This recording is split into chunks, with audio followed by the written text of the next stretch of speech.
Shine tech మీ ఇంటిని మరింత అందంగా మార్చాలనుకుంటున్నారా? స్పెషల్ అట్రాక్షన్ తో పాటు లివింగ్ కి perfect solution. UPVC windows and doors, Bontada group.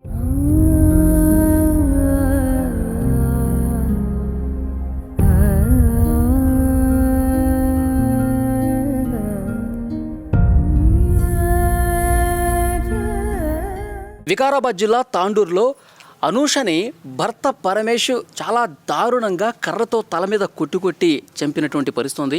అక్కడ స్క్రీన్ మీద చూడొచ్చు మీరు. ఆ ఇంటి దగ్గరే ఆ అరుగు మీదే అనూషని దారుణంగా తల మీద కర్రతో కొట్టి చంపేశాడు. అయితే 8 నెలలైంది వీళ్ళకి పెళ్ళై. అనూషకి పరమేష్కి పెళ్ళై 8 నెలలు మాత్రమే అవుతుంది. 8 నెలలు అయినటువంటి ఈ నవవధువుని అనూషని అంత దుర్మార్గంగా పరమేష్ ఎందుకు కొట్టి చంపాడు? ఏం జరిగింది? వీళ్ళ మధ్య గొడవలకు కారణాలేంటి? అసలు ఇరుగు పొరుగు వారికి అబ్జర్వ్ చేస్తూ ఉంటారు కదా, నిజంగా గొడవలు 8 నెలల నుంచి జరుగుతున్నాయా? పరమేష్ అసలు ఎలాంటి వాడు? ఇవన్నీ కూడా పక్కింటి వాళ్ళని అడిగి మనం సమాచారం తెలుసుకునే ప్రయత్నం చేద్దాం. అమ్మ, మీ పేరు? అర్ణ సార్. ఏమండి? అర్ణ. ఇప్పుడు మీ పక్కింట్లోనే కదా అనూషని అంత దారుణంగా కొట్టి చంపేశాడు. ఆ రోజు లేకుంటే సార్, ఆ రోజు మీరు ఇక్కడ లేరా? లేకుంటే ఉంటే కాపాడేదాన్ని కానీ లేకుంటే సార్ నాకు తెలియదు. ఇక నేను సాయంత్రం వచ్చే లోపల ఇట్లా జరిగింది. మీరు అప్పుడు ఇంట్లో లేరు? ఇంట్లో లేకుంటే సార్. ఇప్పుడు అనూష అత్త మీతో బాగానే ఉంటుందా? నాతో గొడవ పడ్డది, నేను మాట్లాడతలేను. వాళ్ళ ఇంట్లోకి మేము వెళ్ళకుంటాం సార్. ఏమా ఒకసారి రండి.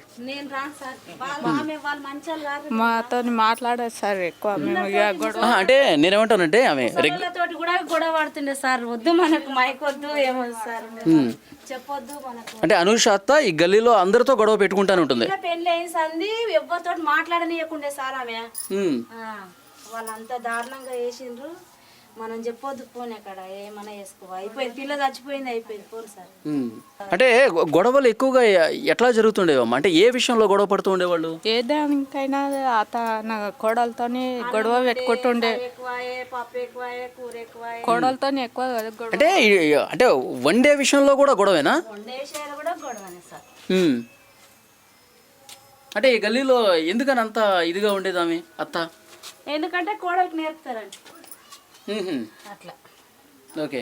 ఇప్పుడు పరమేష్ అంత దారుణంగా కొట్టడానికి కారణం ఏంటమ్మా? ఏంది? అబ్బాయి మంచోడు కాదుగా? మంచోడు అంటే మంచోడే సార్, దానికి కాదంటలేం. కానీ ఆయన చెని మీద ఏముండేదా సార్ అట్లా. వాడు ఫస్ట్ మంచిగానే ఉండే, వాళ్ళ అమ్మ చెప్పిన మాటలు విని వాడు అంత దారుణంగా వేసుకున్నాడు సార్. కర్రతో కొట్టి అంటే ఆ పాపం. మీరు లేరు అప్పుడు? మేము 8 గంటలకల్లా పనికి వెళ్తాం సార్. ఈ రోజు ఇంటికాడ ఉన్నాం కదా. అదే మీరు సాయంత్రం వేళల్లో ఇంటి దగ్గరే ఉంటారు కదా, గొడవలు జరుగుతూనే ఉండేవా? సాయంత్రం అంటే మాకు వినిపించకుండే సార్. మేము ఇక్కడ ఇంటుంటాం, మాకు వినిపించకుండే. అదే. సో అంటే ఇరుగు పొరుగు వారు చెప్తా ఉన్నారు, చాలా ఎప్పుడు గొడవ పడుతూ ఉండేవాళ్ళు అని చెప్పి తెలుస్తోంది. అనూష అత్త అయితే గల్లీలో ఉన్న వాళ్ళందరితో కూడా అదే రకంగా గొడవ పెట్టుకుంటే ఉండేది. ఆమె మనస్తత్వం అలాంటిది అని చెప్తున్నారు. ఇక్కడ ఇంకో పెద్దవిడ ఉన్నారు. అమ్మ నమస్తే. వద్దు అదే నువ్వు చెప్పింది కరెక్టే ఉండదు. నువ్వు చెప్పింది ఏం పరకలేదు. ఇంతసేపు నువ్వు మాట్లాడింది కరెక్ట్గా ఉంది. అంటే అసలు 8 నెలల నుంచి పెళ్ళి 8 నెలలు అవుతుంది. రోజు ఏదో గొడవేనా? రోజు గొడవే, ఎంత తాడలేము. నీకు ఇక అర్థంగా అన్నీ చెప్తావు కదా దాంట్లో. నీ మాటనే చచ్చి. ఇప్పుడు అనూష అత్త మీద ఎట్లా ఉండేది? అనూష అత్త మనకు పడని పని అది.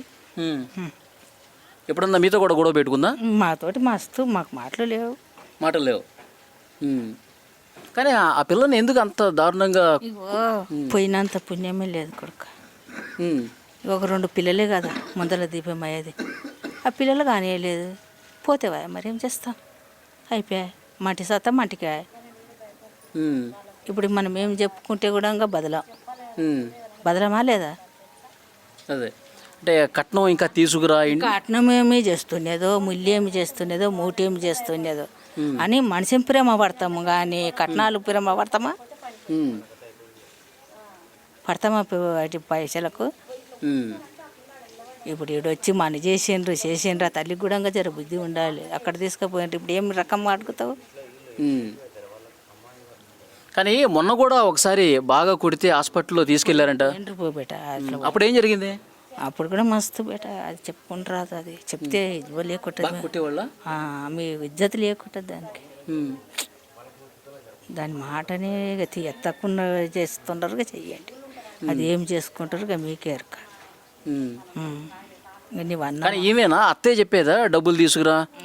ఇట్లనే వస్తుంది మరి, మేము పెట్టుకుంటేనే మంచిగా పెట్టుకుంటేనే కదా కోడలు మంచిగా. కానీ ఇప్పుడు వాడికి కూడా కొద్దిగా బుద్ధి ఉండాలి కదా, ప్రేమించి పెళ్లి చేసుకున్నారంట కదా. మగరు మరి ఆ మాట వాళ్ళకి తెలివి ఉండాలి.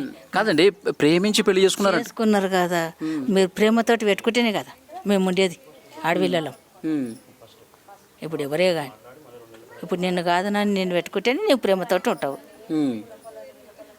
ఇంకా దాని మీదట మనం ఏం చేస్తాము? మాకైతే మాటలు లేవు.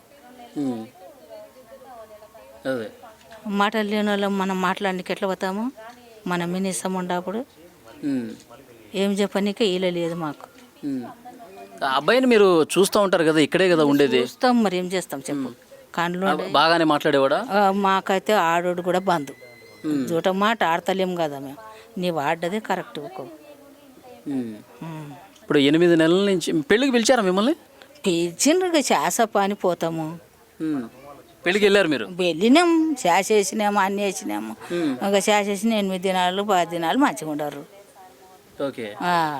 ఇక చేస అప్పటి సందిగా అది దాంతో నడిపిస్తాను నేను అంటే పిల్లలు ఏం దాడతారు ఇప్పుడు పిల్లలు. ఇప్పుడు ఎక్కడికి వెళ్ళింది ఆవిడ? ఎక్కడ వెళ్ళిందేమో మాకు తెలుసా. ఇప్పుడు గిడి ఉండమంటే నీవు వచ్చినవి చెప్తావు కానీ మనకి మెరక. నీ వీడికి వచ్చిందంటే వాళ్ళకి ఎరకనా? మనకు తెలియని పనులు అది ఇరుగు పొరుగు వాళ్ళందరూ చెప్తున్నారు. అవి ఎంత పనులు ఇక చేసే ప్రయత్నం మీది. ఇప్పుడు ఈ పెద్దావిడ కూడా చెప్తా ఉన్నారు, అదనపు కట్నం కోసం వేధింపులు ఎక్కువైపోయాయి. 8 నెలల నుంచి ఇదే రకమైనటువంటి వేధింపులు. అనూష అత్త అయితే అసలు ఇక్కడ ఈ గల్లీలో ఉన్న ప్రతి ఒక్కరితో కూడా గొడవ పడుతూనే ఉంటుందని చెప్పేసి చెప్తా ఉన్నారు. కనీసం ప్రేమ లేదు. వాళ్ళు ప్రేమించి పెళ్లి చేసుకున్నా సరే అనూష భర్తను కూడా పూర్తిగా చెడగొట్టేసి వాడి బుద్ధి కూడా మార్చేసి ఈ గొడవ జరిగే విధానానికి కారణం అత్తనే అని చెప్పేసి ఇక్కడ ఉన్న వాళ్ళందరూ కూడా చెప్తా ఉన్నారు.